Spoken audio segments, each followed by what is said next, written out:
Beloved brother, sister, and friends, greetings to all of you in the sweet name of our Lord Jesus Christ. பிரியமானவர்களே, இயேசு கிறிஸ்துவின் இணையற்ற நாமத்தில் நான் உங்களை வாழ்த்துகிறேன். சமுதாயத்தில் ஒரு சில பேர் இருக்காங்க, நான் தான் உண்மையான கிறிஸ்தவன் என்று சொல்லிக் கொள்வார்கள். ஆனால் ஆலயத்தின் பக்கமே போயிருக்க மாட்டான். அவன் மரித்த பிறகு கல்லறையிலே ஒரு பிரபலமான ஒரு வேதவசத்தை போடுவார்கள். அந்த வேதவசனம் 2 தீமோத்தேயு 4ஆம் அதிகாரம் 7வது வசனம். நல்ல போராட்டத்தை போராடினேன், ஓட்டத்தை முடித்தேன், விசுவாசத்தை காத்து கொண்டேன். பிரியமானவர்களே, இதை நான் ஏன் சொல்கிறேன் என்றால், இப்போதைக்கு இது ஒரு சிந்திக்கவும் சிரிக்கவும் மட்டுமே.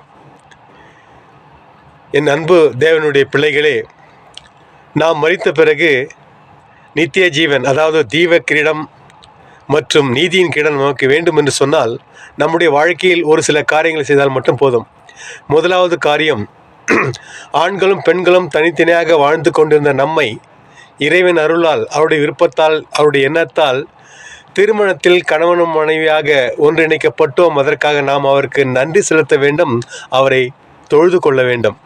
இரண்டாவது காரியம், குடும்பத்தில் சந்தோஷம், சமாதானம், ஐக்கியம், ஒற்றுமை, அன்பு இவைகளை கொண்டு வர வேண்டும். குடும்பத்தில் உள்ள முதியோர்களுக்கு நாம் மதிப்பு கொடுக்க வேண்டும், அவர்களை பாதுகாத்து கொள்ள வேண்டும். இரண்டாவது காரியம், குடும்பத்தில் உள்ள பிள்ளைகளுக்கு ஒரு நல்ல பெற்றோர்களாக இருக்க வேண்டும்.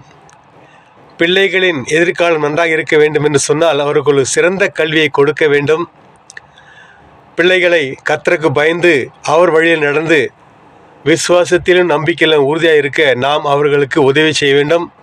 முக்கியமாக அவர்களுக்கு எடுத்துக்காட்டாக சமுதாயத்தில் நாம் கர்த்தருக்கு பிரியமுள்ள காரியங்களை செய்து அவர்களுக்கு ஒரு நல்ல பெற்றோர்களாக இருக்க நாம் முயற்சி செய்ய வேண்டும்.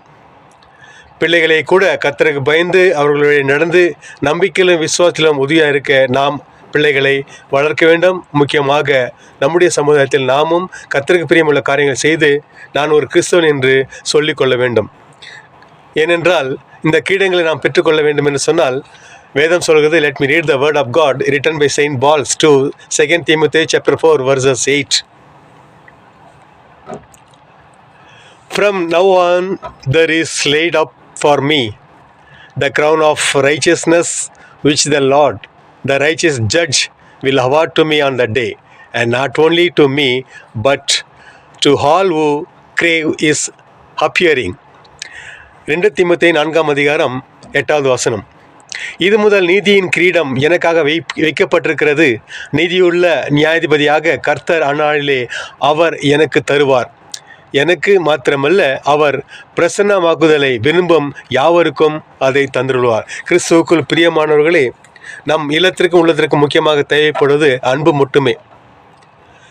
மனிதர்கள் இடத்தில் அன்பு மாறும், அது மாயமானது. ஆனால் இயேசுவின் அன்போ நிலையானது, அன்பு மாறாதது.